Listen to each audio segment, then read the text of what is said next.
다니엘 2장 36절부터 49절까지입니다. 찾으신 줄 알고 함께 읽겠습니다. 그 꿈이 이러한즉 내가 이제 그 해석을 왕 앞에 아뢰리이다. 왕이여, 왕은 여러 왕들 중에 왕이시라. 하늘의 하나님이 나라와 권세와 능력과 영광을 왕에게 주셨고 사람들과 들짐승과 공중의 새들 어느 곳에 있는 것을 막론하고 그것들을 왕의 손에 넘기사 다 다스리게 하셨으니 왕은 곧 그 금머리니리에다. 왕을 뒤이어 왕보다 못한 다른 나라가 일어날 것이요 셋째로 또 놋 같은 나라가 일어나서 온 세계를 다스릴 것이며 넷째 나라는 강이가 쇠 같으리니 쇠는 모든 물건을 부수뜨리고 이기는 것이라. 쇠가 모든 것을 부수는 것 같이 그 나라가 문나라를 부수뜨리고 찌을 것이며 왕께서 그 발과 발가락이 얼마나 토기장이에 지내기요 얼마나 쇠인 것을 보셨은지 그 나라가 나누일 것이며 왕께서 쇠와 진액이 섞인 것을 보셨은지 그 나라가 쇠 같은 든든함이 있을 것이나 그 발가락이 얼마나 쇠요 얼마나 진액인지 그 나라가 얼마나 든든하고 얼마나 부서질 만한 것이며 왕께서 쇠와 진액이 섞인 것을 보셨은지 그들이 다른 민족과 서로 섞일 것이나 그들이 피차에 합하지 아니함이 쇠와 진액이 합하지 않음과 같으리이다. 이 여러 왕들의 시대에 하늘의 하나님이 한 나라를 세우시리니 이것은 영원히 망하지도 아니할 것이요 그 국권이 다른 백성에게로 돌아가지도 아니할 것이요 도리어 이 모든 나라를 쳐서 멸망시키고 영원히 있을 것이라. 손대지 아니한 돌이 산에서 나와서 쇠와 놋과 진흙과 혼과 금을 부서뜨린 것을 왕께서 보신 것은 크신 하나님이 장래의 일을 왕께 알게 하신 것이라. 이 꿈은 참되고 이 해석은 확실한 이이다 하니 이에 느부갓네살 왕이 엎드려 다니엘에게 절하고 명하여 예물과 향품을 그에게 주게 하니라. 왕이 대답하여 다니엘에게 이르되 너희 하나님은 참으로 모든 신들의 신이시여 모든 왕의 주제시로다. 네가 능히 이 은밀한 것을 나타내었으니 내 하나님은 또 은밀한 것을 나타내시는 이시로다. 왕이 이에 다니엘을 높여 귀한 선물을 많이 주며 그를 세워 바벨론 온 지방을 다스리게 하며 또 바벨론 모든 지혜자의 어른을 삼았으며 왕이 또 다니엘의 요구대로 사드락과 메삭과 아벳느고를 세워 바벨론 지방의 일을 다스리게 하였고 다니엘은 왕궁에 있었더라. 아멘. 비가 지금 밖에 많이 폭우같이 쏟아지고 있는데 특별히 또 여러가지 안전사고 또 건강에 유의하시고 오늘도 주님의 은혜가 저와 여러분들 가운데 충만하게 임하기를 예수님의 이름으로 축복합니다. 오늘 읽은 이 말씀을 가지고 세상 나라 하나님 나라라는 제목으로 함께 말씀을 나누겠습니다. 세상 나라 하나님의 나라. 그리스도인들이 세상을 살아가기 때문에 사실 그 믿음을 고수하면서 사는 것이 쉽지는 않습니다. 그죠? 왜냐하면 우리가 분명히 또 알고 또 지금까지 수없이 함께 나눴던 것처럼 세상의 나라와 하나님의 나라는요, 근본부터 다른 거죠. 그죠?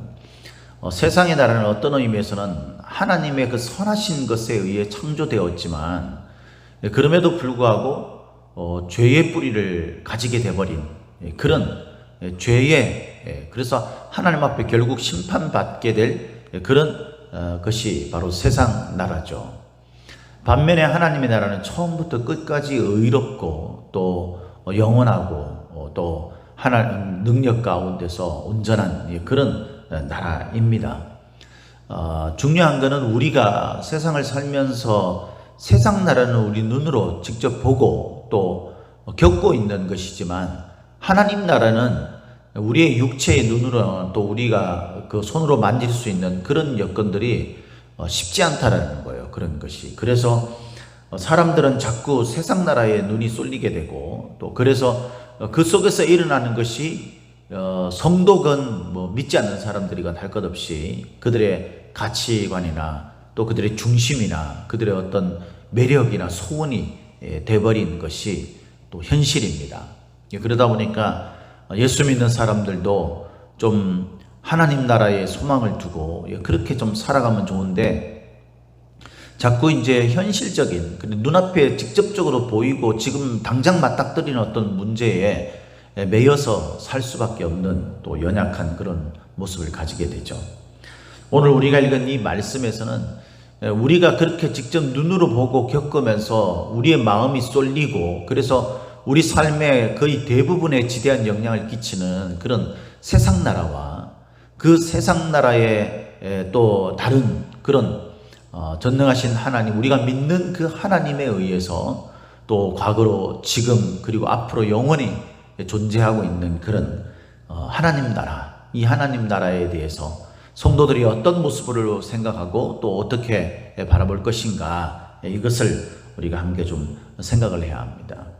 오늘 우리가 읽은 이 말씀에 보니까 첫 번째 세상의 나라, 세상 나라는요 강해 보인다라는 거예요. 우선 당장 보기에. 그래서 느부갓네살 왕이 이제 꿈을 꾸고 다니엘이 그 해석을 하는데 첫 번째가 금이죠, 금. 그죠? 금으로 된 머리라고 그랬어요.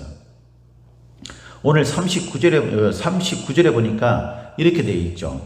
그 38절에 보니까 사람들과 들짐승과 공중의 새들 어느 곳에 있는 것을 막론하고 그것들을 왕의 손에 넘기사 다 다스리게 하셨으니 왕은 곧 그 금머리니이다.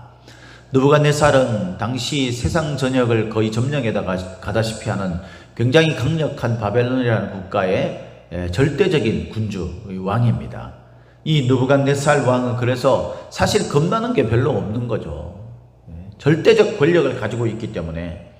그래서 어쩌면 뭐 이런 다니엘의 해석 이전에 스스로가 그렇게 생각했는지도 모르겠어요. 그죠? 자기 스스로가 나는 금 같은 존재다. 내가 한번 마음 먹으면 안 되는 일이 없고 막 이렇게 생각하는, 이 세상에도 보면 그런 사람들이 좀 있잖아요. 그죠? 자기가 마음 먹고 막 하면은 나는 뭐 할 수 있어 막 이러면서 그게 뭐 서로 열매로 진짜 되든 아니면은 그렇지 못하든 이게 자신은 그런 자신만만한 그런 배경과 또 그런 어떤 마음 자세, 그런 자기 나름대로의 능력을 가지고 그렇게 살아가는 사람들이 제법 있습니다. 이 사람들은 스스로를 금이라고 생각하고 스스로를 머리라고 생각하기 때문에 다른 어떤 것들도 이 사람에게 사실 영향력을 끼칠 수 없어요. 그래서 이 사람이 생각할 때는 그 뭐 뒤에 일어나는 것들이나 이런 모든 것들이 자기보다도 못한 것이라고 생각하는 거죠. 세상 나라는 이렇다고 생각합니다. 사람들은 세상 나라는 마치 금 같은 것이고 머리 같은 것이죠. 그래서 사람들은 누구든지 금이 되려고 하고 머리가 되려고 애쓰잖아요. 예수 믿는 우리들도 예외가 아니죠. 목사인 저도 또 우리 집사님들도 또 우리 성도님들도 큰 교회에 뭐 다니면서 좀 나름 이렇게 부한 그런 어떤 상황 속에 있든 아니면 작은 그런 시골 교회에서 그냥 이렇게 정말 그 평범하고 또 어떤 면에서는요 굉장히 좀 궁핍한 삶을 사는 그런 사람일지라도 사람들 마음속에는 누구든지 세상이 금처럼 화려해 보이고 좋아 보이고 세상에서 내가 금 같은 존재 또 머리 같은 존재가 되기를 원한다라는 거죠. 이 말을 들을 때 얼마나 기분이 좋겠습니까? 왕이 곧 그 금머리입니다 라고 이야기했을 때 이 느부갓네살 왕이 얼마나 기분이 사실 좋겠어요. 그죠? 그런데 여러분, 세상 나라는 그렇게 우리가 표면적으로 드러나왔던 그런 것으로 우리가 기분 좋은 것으로 끝나는 것이 아니라는 거예요. 우리가 특별히 세상 나라에 대해서 눈여겨봐야 될 것이 이 네 종류의 나라가 나오죠. 첫 번째는 금이고 그 다음에는 왕보다 못한 다른 나라가 일어날 것이라고 39절에 말하죠. 그리고 셋째는 놋이라고 그랬어요. 놋. 그 다음에 네 번째는 쇠고, 쇠와 진흙이 같이 있는 그런 발이고 이렇게 되어 있습니다. 이걸 이제 어떤 뭐 신학자들 나름대로 또 추측하는 것이 조금씩 다른데 뭐 지금 바벨론 이 금이고 그 다음에 또 은으로 묘사된 것은 뭐 메데파사 뭐 이런 나라 그리고 놋 뭐 이렇게 하면서 이제 그리스 그 다음에 로마 뭐 이렇게 추측을 하는 사람, 그 로마까지 추측하는 사람이 있고 마지막 이 쇠나라가 그리스라고 그렇게 추정하는 사람들이 있습니다. 뭐 어쨌든 뭐 이렇든 저렇든지 간에 이 40절에 보니까 넷째 나라는 강아기가 쇠가 틀리니 그랬어요. 그러니까 막 세상 사람들이 보기에는요, 우리들이 세상을 이렇게 보기에는 금처럼 화려하고 또 머리처럼 막 이렇게 굴림하고 이런 것들도 보기 좋은데, 그 강아기가, 그것들을 얻었을 때 그 강아기가 말로 형언할 수 없을 것 같은 거죠. 그러니까 세상의 어떤 것들도 그걸 부수뜨릴 수 있는 힘이 없다고 생각을 하는 겁니다. 영원히 존재할 것 같은, 그것이 세상이 우리에게 주는 유혹이죠. 매력인 거예요, 매력. 사람들은 여기에 빠지게 됩니다. 사람들은 누구든지 자신이 강해지고 자신이 또 매력적이게 되고 화려하게 되고 자신이 머리가 되기를 원하지, 누구든지 예수님처럼 낮아지고 초라한 모습이 되고 죽기를 자처하고 이렇게 되기를 원하지 않아요. 그러니까 사람들 마음속에 세상이 주는 그 유혹과 매력이라는 것은요, 엄청난 거죠. 예수님을 믿는 성도들조차도 코로나19 같은 지금의 어떤 작금의 이 상황 속에서 느낄 때는요, 세상이 주는 매력, 세상이 주는 위험과 두려움도 있지만은, 그 속에서 신앙생활을 하면서 겪는 스트레스나 이런저런 어떤 걸림이나 이런 것들을 마음속에 생각하고 싶지 않다는 거죠. 그냥 내가 열심히 땀 흘려서 내가 번 거 가지고 내가 좀 누리고 즐기면서 살다가 그냥 끝나고 싶은 것이 사실 저나 여러분들이 마음속에 생각하는 것 아닙니까, 여러분? 그러다 보니까 신앙생활이 거추장스러운 것입니다. 세상 나라는 이렇게 사람들 마음속에 각인되어져 있어요. 사람들은 자기 마음속에 있는 이 세상 나라의 어떤 그런 모습을 가지고 자신의 인생의 가치관을 정하고 목적을 정하고 의미를 부여하는 것입니다. 그래서 사람들은 세상에서 금이 되고 머리가 되려고 오늘도 몸부림치면서 살아가는 거죠. 그러나 여러분, 하나님의 나라를 보십시다. 하나님의 나라는 어떻게 되어 있습니까? 오늘 본문에 보니까 이 돌이라고 되어 있어요. 돌. 이 돌이 그냥 진흙 뭐 이런 게 아니에요. 그 다음에 나오는 뭡니까? 돌. 이것은 사람들 손이 닿지 않는, 사람들의 손길이 묻지 않는 그런 것입니다. 이 돌들이 일어나가지고 거기에 있는 신상, 뭐 금이든 뭐 은이든 노시든 쇠든 그것들의 발을 부러뜨림으로 말미암아가지고 파괴시킴으로 말미암아서 이 모든 것들이 무너지게 된다고 했어요. 그죠? 이 하나님의 나라는요, 손대지 아니한 돌, 다시 말해서 사람의 생각으로는요, 경험을 해본 적도 없고 뭐 알지도 잘 못하는 것이죠. 그런데 보기엔 돌인 거예요. 그냥 돌, 작은 돌에 불과한 거예요, 돌. 그래서 여러분, 이 돌에 대해서 이야기하기는 성경 구절들이 몇 군데가 있지 않습니까? 이 돌을 예수님을 비춰서 이 돌로 비유를 하는 경우가 종종 있죠. 건축자의 버린 돌이 머릿돌이 되었다. 우리가 너무나 잘 아는 말씀, 그죠? 시편 118편 22절의 말씀을 그대로 인용해서 누가복음 20장 17절에 예수님이 말씀하시잖아요. 건축자의 버린 돌. 그러니까 사람들이 볼 때는요, 버려진 돌이에요. 그냥 길에 굴러다니는 돌이에요. 너무나 무가치해 보이고 너무나 쓸모없어 보이는 겁니다. 그래서 세상 사람들이 생각하는 지혜로는요, 어리석은 일에 불과한 거예요. 부끄러운 일에 불과한 거예요. 우리 그리스도인들이 진짜 하나님 나라의 사람들이라면 절대 부끄러운 것이 아니죠. 이것이 나의 기쁨이고 자부심이 되는 것이죠. 그러나 세상에 살고 있는 세상적 눈으로 볼 때, 세상 나라의 눈으로 볼 때는요, 그것은 너무나 초라해 보이고 버려진 것 같은 그런 돌에 불과합니다. 그러나 여러분, 베드로전서 2장 4절에서 나오는 그 말씀, 이후에 나오는 그 말씀들을 보면 보배로운 산돌이 부딪히는 돌, 거치는 반석이 된다라고 그렇게 이야기했어요. 이 돌들이 세상에 화려하고 금 같고 은 같고 대단해 보이고 머리같이 보이는 그런 세상의 어떤 것들과 부딪히게 되고, 그 부딪히는 일들이 일어나게 될 때에 마침내 결론은 뭐냐면요, 그 모든 것들이 부스러뜨리는 그런 역사가 일어나게 된다는 겁니다. 사람들의 상식으로는 도저히 이해가 안 되는 거예요.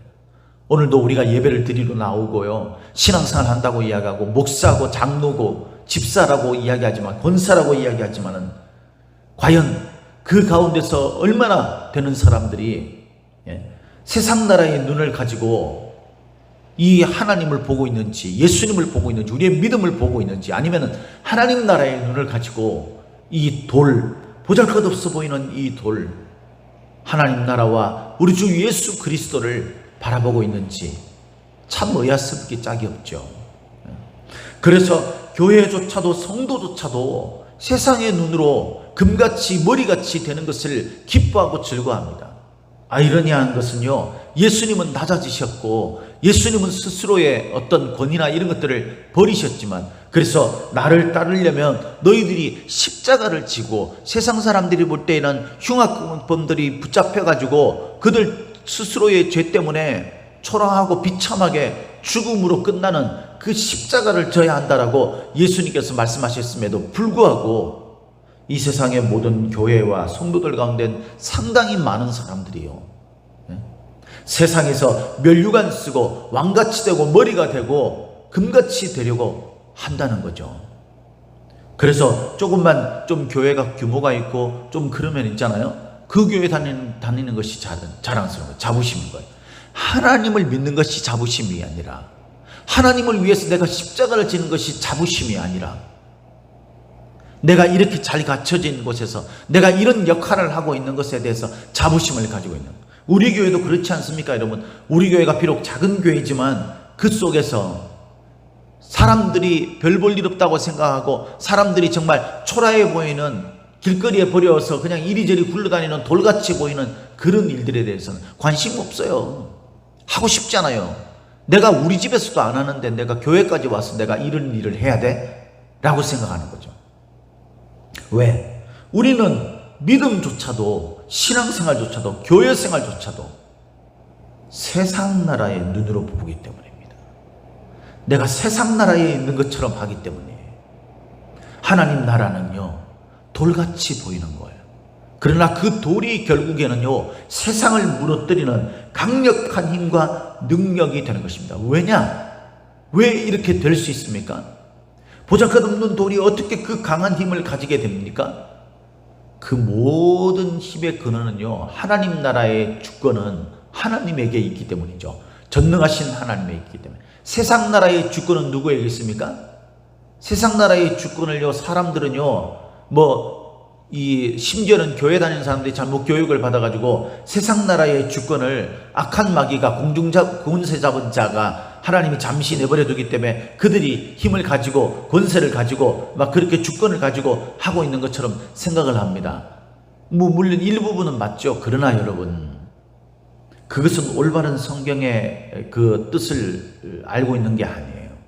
세상 나라의 주권도 하나님이 가지고 계시다는 거예요. 그리고 오늘 이 느부갓네살 왕의 그 주권, 능력, 머리가 되는 금 같은 존재를 어떻게 얻게 되었습니까? 37절에 보니까 이렇게 되어 있습니다. 왕이요, 왕은 여러 왕들 중에 왕이시라. 하늘의 하나님이 나라와 권세와 능력과 영광을 왕에게 주셨고, 하나님이 허락하시지 않으면 안 되는 거예요. 세상 나라의 주권도 누구에게 있냐면 하나님에게 있는 거예요. 사람들이 보기에는 나에게, 내가 머리가 되고, 세상 믿음을 가진 사람들도 공중권세 잡은 자가 세상의 주권을 가지고 뭔가를 하고 있다고 생각하지만, 그러나 여러분, 이 모든 것들이 이루어져라는 또 하나님이 허락하시지 않으면 안 되는 거예요. 그래서 하나님이 하나님 나라의 주권이시고 또 세상 나라를 움직이시는 그 역사를 만들어 가시는 주권자이시기 때문에, 여러분, 사람들이 보기에 화려해 보이고 머리 같은 금이요, 머리 같은 그런 존재, 그 모든 것들이 사람들이 보기에 너무나 초라해 보이는 돌 같은 그것이, 그것에 의해서 깨지고 무너지게 되는 그런 일들을 사람들은 상상을 할 수가 없는 거죠. 세상 나라 눈으로 보니까, 잘못된 인식을 가지고 있으니까. 그러나 여러분, 우리는 하나님 나라의 백성입니다. 그래서 하나님이 우리에게 주시는 하나님의 시각으로 보는 사람들이죠. 세상이 가지고 있는 모든 주권과 능력과 힘들은요, 하나님으로부터 부여된 것입니다. 하나님이 한번 작정하시면 그 세상의 누구든 주권을 가지고 힘을 가지고 이렇게 금머리처럼 될 수도 있지만은, 또 하나님이 한번 작정하시고 정하시면 그 모든 쇠같이 강하기와 쇠 같은 그 모든 것도 돌에 의해서 깨뜨려지고 무너지게 되는 것도 순식간에 일어날 수 있다는 것을 알아요. 하나님은 작정하시고 정하셨어요. 어떻게 해요? 금 같은 나라도 은 같은 나라도 노시나 쇠 같은 나라도 영원히 존재하지 않게 하셨습니다. 하나님은 44절에 이 여러 왕들의 시대에 하늘의 하나님이 한 나라를 세우리니 이것은 영원히 망하지도 아니할 것이요 그 국권이 다른 백성에게로 돌아가지도 아니할 것이요 도리어 이 모든 나라를 쳐서 멸망시키고 영원히 설 것이라. 이것은 손대지 아니한 돌로부터 시작되는 것입니다.